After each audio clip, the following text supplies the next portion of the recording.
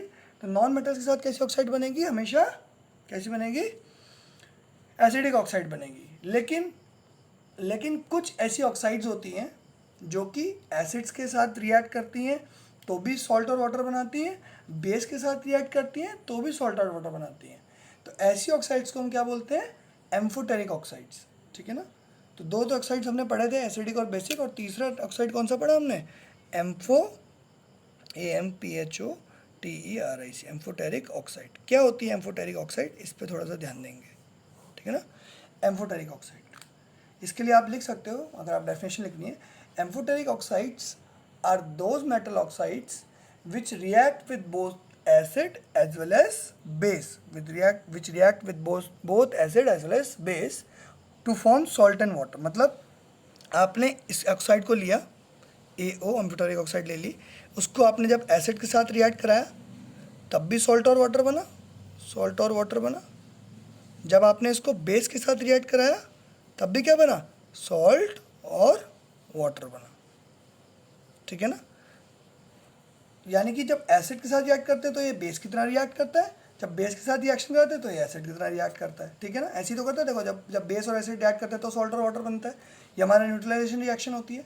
तो इसका मतलब ये एक ऐसी ऑक्साइड होती है जो कि दोनों की तरह बिहेव कर पाती है, ठीक है ना, दोनों के साथ रिएक्शन कर देती है। तो इन ऐसी ऑक्साइड्स हैं, इनके एग्जाम्पल हैं, एक तो है एल्युमिनियम की ऑक्साइड Al2O3 जो हमने पढ़ा था, ये क्या आती है बेटा, एम्फोटेरिक ऑक्साइड में आती है।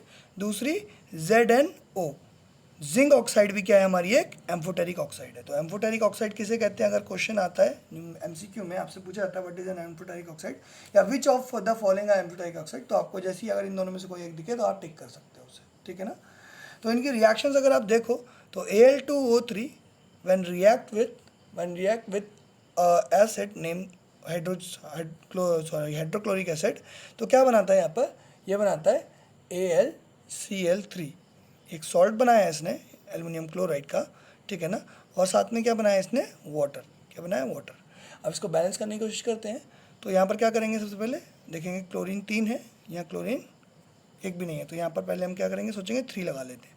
लेकिन यहाँ 3 लगाएंगे तो H3 हो जाएगा और यहाँ H2 है, तो हम क्या करते हैं, इधर सीधे यहाँ पर पहले लगाते हैं 3 और यहाँ पर लगा देते हैं 6। यहाँ पर 6 लगाने पर यहाँ 2 लगाना पड़ेगा। अब यहाँ Al2 हो गया, ठीक है, Al2 हो गया, ऑक्सीजन यहाँ पे 3 है, यहाँ पे ऑक्सीजन 3 है, ठीक है ना, H6 है, Cl6 है, ठीक है ना। तो अब यहाँ पर रिएक्शन बैलेंस हो गई है, ठीक है ना। तो ये ऑक्साइड कैसी होगी, सॉलिड होगी, ये HCl कैसा होगा, ये एक्वस होगा, ठीक है ना। और जो AlCl3 बनेगा ये भी एक्वस बनेगा हमारा सॉल्ट सॉल्यूशन, और ये वाटर हमारा लिक्विड रहेगा, ठीक है ना। नेक्स्ट इसी एम्फोटेरिक ऑक्साइड का मैं रिएक्शन किससे कराऊंगा, एक बेस से, बेस का नाम क्या है, सोडियम हाइड्रोक्साइड, ठीक है ना। और जैसे हम ये मिलाते हैं तो क्या बनता है, सोडियम एल्युमिनियम ऑक्साइड बनती है, NaAlO2 नाम का है, एक सब्सटेंस होता है, ये कॉम्प्लेक्स सब्सटेंस होता है, इसमें 3 ये आपस में मिल जाते हैं और ये क्या बनाता है, एक सॉल्ट बनाता है सोडियम एल्युमिनियम ऑक्साइड का, ठीक है ना। और साथ में क्या बनता है हमारा, वाटर, ठीक है ना, और साथ में हमारा बनता है वाटर। इसको मैंने बैलेंस करा दिया, ठीक है ना। कैसे बैलेंस करा, देखो बेटा, Al2 था, 2 करने के लिए मैंने यहाँ 2 लगाया, जैसे यहाँ 2 लगाया तो Na2 हो गया, तो Na के आगे 2 लगा लिया, ठीक है ना। उसके बाद यहाँ पर 2 2 ज़ा 4, 4 और 1 5 हमारे पास ऑक्सीजन है, यहाँ पर 3 ऑक्सीजन है, यहाँ पर 1 थे, यहाँ पर 2 लिखने से यहाँ 2 ऑक्सीजन हो गए, H भी 2 है यहाँ पर और यहाँ भी H2 है, ठीक है ना। सारे के सारे रिएक्टेंट और प्रोडक्ट आपस में बैलेंस हो गए, दिस हाउ वी बैलेंस। ऐसे ही ZnO की भी अगर मैं रिएक्शन बताऊँ तो ZnO plus HCl gives ZnCl2 plus H2, ठीक है ना। और जैसे ही मैं इसका रिएक्शन किससे कराता हूँ, मेटल के साथ कराता हूँ, NaOH के साथ, तो क्या बनाता है Na2ZnO2 प्लस H2। अभी हमने देखा दोनों बारी जब भी बेस से रिएक्ट करा था सिर्फ तभी कॉम्प्लेक्स कंपाउंड बना, जब भी एसिड के साथ रिएक्ट कर रहे थे तब तक सीधा कंपाउंड बन रहा था, क्योंकि इसका ज़्यादातर नहीं, क्योंकि है तो ये मेटल ही ना बेटा, दोनों जिंक और एल्यूमिनियम दोनों मेटल ही हैं, तो ज़्यादातर इसका जो बिहेवियर रहेगा वो कैसा रहेगा, वो रहेगा एक क्या कहते हैं बेसिक ऑक्साइड की तरह, ठीक है ना। जब ये एसिड से रिएक्ट करा तो एकदम सिंपल सॉल्ट बना रहा है, लेकिन जब ये बेस से रिएक्ट करता है तो क्या करता है, ये थोड़ा सा कॉम्प्लेक्स सॉल्ट बना देता है, ठीक है ना। This is how amphoteric oxides behave, ठीक है ना। तो हमने यहाँ पर पढ़ा एसिडिक ऑक्साइड, तो ये कैसी है बेटा, एसिडिक भी है बेसिक भी है एम्फोटेरिक ऑक्साइड। तो नॉन मेटल के साथ जब भी रिएक्शन होगी ऑक्सीजन की तो क्या बनेगा, एसिडिक ऑक्साइड बनेगी। सबसे अच्छा एग्जांपल क्या है, कार्बन। कार्बन क्या आपका नॉन मेटल है, जैसे इसको आप ऑक्सीजन के साथ रिएक्ट कराते हो तो क्या बनता है आपका, क्या बनता है ऑक्सीजन के साथ जैसे हम रिएक्ट कराते हैं तो क्या बनता है CO2। ये कैसी होती है बेटा, ये एसिडिक होती है नेचर में, और इसका फॉर्म नाम क्या है कार्बन। कार्बन क्योंकि दो ऑक्सीजन तो क्या लिखते हैं डाइऑक्साइड। क्यों डाइऑक्साइड लिखते हैं, हर किसी के साथ नहीं, हर O2 के साथ हम डाइऑक्साइड नहीं लगते हैं, लेकिन यहाँ इसलिए लिखते हैं क्योंकि इसकी डाइऑक्साइड के साथ मोनोऑक्साइड भी अवेलेबल होती है, मतलब CO भी आपके पास अवेलेबल होती है ना, CO भी बनती है ना, कार्बन मोनोऑक्साइड भी बनती है, इसलिए हम यहाँ पर इसका नाम देते हैं कार्बन डाइऑक्साइड, की दो ऑक्सीजन है और एक कार्बन है। ऐसे ही अगर आप सल्फर को लोगे, सल्फर को रिएक्ट कराओगे, सल्फर भी एक नॉन मेटल है, ठीक है ना, हमने देखा था नॉन मेटल है सल्फर, तो उसको रिएक्ट कराओगे तो क्या बनेगा सल्फर डाइऑक्साइड, या क्या बनेगा सल्फर डाइऑक्साइड, ठीक है ना, यानी कि इसमें एक सल्फर होगा और दो ऑक्सीजन होंगी। तो ऐसी रिएक्शंस जो भी हमारी नॉन मेटल ऑक्सीजन के बीच में होती हैं उससे क्या जो ऑक्साइड्स बनती हैं वो कैसी बनती हैं, एसिडिक नेचर की बनती है। कैसी बनती है सारी, ये एसिडिक नेचर की बनती है। तो आपको ये इजीली समझ में आ जाना चाहिए कि अगर हमारी जो भी ऑक्साइड है हमारे पास वो किस चीज़ की बनी हुई है, उसको देखोगे आप उसमें साथ में मेटल है या नॉन मेटल है, ये देख के आप बता सकते हो कि वो कैसी होगी, सॉलिड एसिडिक होगी या बेसिक होगी। एम्फोटेरिक तो दो ही होती है, वो आपको मैंने ऑलरेडी बता दी कि जो एसिडिक या बेसिक डिपेंड करता है उसको कि उसकी रिएक्शन क्या हो रही है, उस तरह से बिहेव करती हैं, ठीक है ना। तो नॉन मेटल ऑक्साइड्स जैसे अभी मैंने इसके बारे में बताया कि कार्बन डाइऑक्साइड और सल्फर डाइऑक्साइड है, ये क्या कर सकती हैं, क्योंकि एसिडिक होती हैं तो ये लिटमस पेपर को कैसा कलर का करेंगी, रेड कलर का करेंगी। तो क्या बोल सकते हैं हम, ये टर्न्स लिटमस पेपर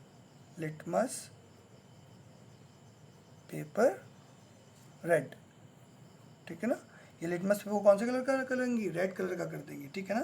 तो ऐसे ही आपके MCQ बनाते हैं कि we reacted non metal with oxygen and an oxide is formed, what color of litmus paper will we get when we dip it into the solution या प्रोडक्ट में, ठीक है ना। हमने प्रोडक्ट में डाला तो हमारे पास कौन से कलर का लिटमस पेपर आया, तो आपको ये पता होगा कि एसिडिक है, तभी तो आप बताओगे कि रेड है या नहीं है, तो आपको ये पता होना चाहिए कि रेड एसिडिक है, तो जब आप देखोगे कि एसिडिक है तो ये कैसा कलर करेगी, रेड कलर करेगी, आप सीधे बोलोगे, ठीक है ना।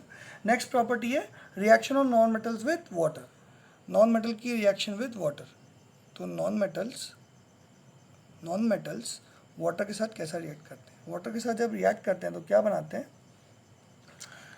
तो क्या कराते हैं, देखो नॉन मेटल, कोई एक नॉन मेटल के बारे में सोचो, कार्बन को अगर मैं वाटर के साथ रिएक्ट कराने की कोशिश करूँगा तो क्या होगा। तो नॉन मेटल को हमने देखा कि हम लोग बहुत ज़्यादा पानी, गर्म पानी, कैसा भी हम वाटर इसमें डालें, क्या होगा, यहाँ पर कोई रिएक्शन नहीं होगी, ठीक है ना।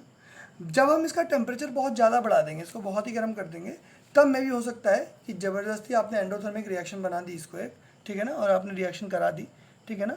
तो नॉन मेटल ईजिली वाटर के साथ रिएक्ट नहीं करती, क्यों, क्योंकि इनका कैसा नेचर नहीं होता, इलेक्ट्रॉन गिविंग नेचर नहीं होता, जो कि मेटल्स का होता था। मेटल्स का क्या होता है, इलेक्ट्रॉन गिविंग नेचर होता है, तो इलेक्ट्रॉन्स ईजिली दे देते हैं ऑक्सीजन को, और ऑक्सीजन के साथ रिएक्ट कर जाते हैं उस समय पे, और हाइड्रोजन को रिलीज करवा देते हैं। लेकिन ऐसा नहीं होता, ठीक है ना।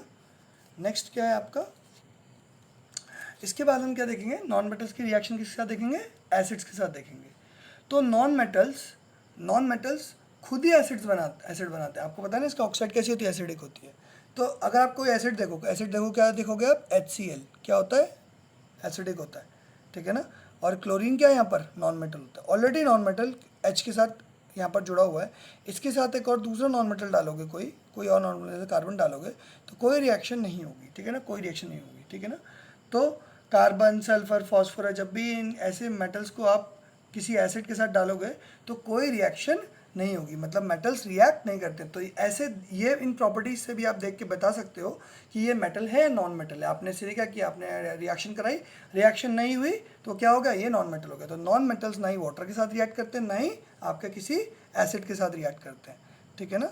तो ये आप बात लिख लेंगे कि non metal doesn't react with water as well as acid, whereas metals react with both of them and release what they release hydrogen gas, ठीक है ना। जब भी वो रिएक्ट करते हैं तो क्या करते हैं, हाइड्रोजन गैस को रिलीज करते हैं, ठीक है ना। अब नॉन मेटल्स के सॉल्ट सॉल्यूशन कैसे रहते हैं, नॉन मेटल के सॉल्ट सॉल्यूशन, फॉर एग्जांपल आपने एक सॉल्ट दिया नॉन मेटल का NaCl, इसका आपने रिएक्शन किसी और सब्सटेंस के साथ कराने की कोशिश करी, दूसरे नॉन मेटल को आपने लगाया, यहाँ पर डिस्प्लेसमेंट रिएक्शन आप करा रहे थे। आपने अगर इससे ज़्यादा क्या कहते हैं रिएक्टिव एलिमेंट ले लिया, फॉर एग्जांपल फ्लोरीन ले लिया, तो यहाँ पर NaF बनाएगा, NaF बना देगा और क्या बनाएगा, क्लोरीन गैस को रिलीज़ कर देगा, ठीक है ना। तो यहाँ पर 2 लगाएंगे और यहाँ पर भी 2 लगाएंगे और आपकी रिएक्शन बैलेंस हो जाएगी, ठीक है ना। तो ऐसी कुछ रिएक्शन होती है, इसके बारे में हम नेक्स्ट क्लास में डीप पढ़ेंगे और बाकी सारी प्रॉपर्टीज़ पढ़ेंगे नॉन मेटल्स की। और उसके बाद हम लोग देखेंगे कि जब मेटल्स और नॉन मेटल्स आपस में रिएक्ट करते हैं तो वो कैसा कंपाउंड बनाते हैं, यानी कि जो सॉल्ट्स बनेंगे, क्योंकि नॉन मेटल और मेटल जब आपस में रिएक्ट करते हैं तो सॉल्ट ही बनता है, जो सॉल्ट बनेगा वो हमारा कैसा होता है, उसमें केमिकल बॉन्डिंग कैसी होती है, नॉन मेटल्स के बीच में आपस में केमिकल बॉन्डिंग कैसी होती है, मेटल्स के आपस में बीच में कैसी बॉन्डिंग होती है, उन सब के बारे में डिस्कस करेंगे नेक्स्ट क्लास में, ठीक है ना। Thank you for today's